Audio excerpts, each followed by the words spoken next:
Hi, ഞാൻ ഉണ്ണിക്കണ്ണമംഗളം. നടന്നു വരുമ്പോ നമ്മുടെ ഒരു തമ്പിനെ കണ്ടു, തമ്പിയല്ല അണ്ണനെ. അപ്പൊ അണ്ണൻ പറഞ്ഞു വീഡിയോ കണ്ടിട്ടുണ്ട്, രാവിലെ ഇന്നലെ തുടങ്ങി ഞാൻ വീഡിയോ കണ്ട് വല്ലതും വേണ ഭക്ഷണം ഒന്നും വേണ്ട, സ്നേഹമാണ് അണ്ണന്റെ. அண்ணே நல்லா இருக்கு. எதை பேசுறமா? நல்லா இருக்கு. தளபதி பார்க்க போறீங்க, தளபதி மெட்ராஸ் போய் பார்க்க போறீங்க. மிக்க நன்றி தலைவா. எனக்காக இப்போ உங்களுக்கு நான் சாப்பாடு நான் வாங்கி தரணும், எனக்கு ஆசையா இருக்குது.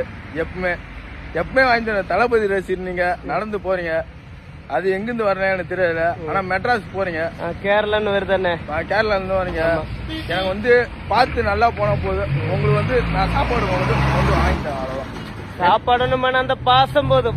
അപ്പൊ ആളെ എന്നെ കൊണ്ട് വരണം, എന്നെയും ഒരു വീഡിയോയിൽ കാണിക്കുക വരണം. ഇതേപോലെ ഞാനും വർഷങ്ങൾക്ക് മുന്നേ ഓരോ വീഡിയോക്ക് വേണ്ടിട്ട് കരഞ്ഞ് കണ്ണു കലങ്ങി ഒരു നിമിഷം ഉണ്ണിക്കണ്ണുണ്ടായി. ആ ഉണ്ണിക്കണ്ണ ഞാൻ ഇന്ന് ഓർത്തു. ഇത് ഇത്രയുള്ള ജീവിതം എപ്പോഴും മരിച്ചു പോവുക. ഒരാളുടെ സന്തോഷമാണ് നമ്മുടെ ജീവിതത്തിൽ വലുത്. ഇതിലെ കപ്പ് മുഖ്യ ഉണ്ണിക്കണ്ണ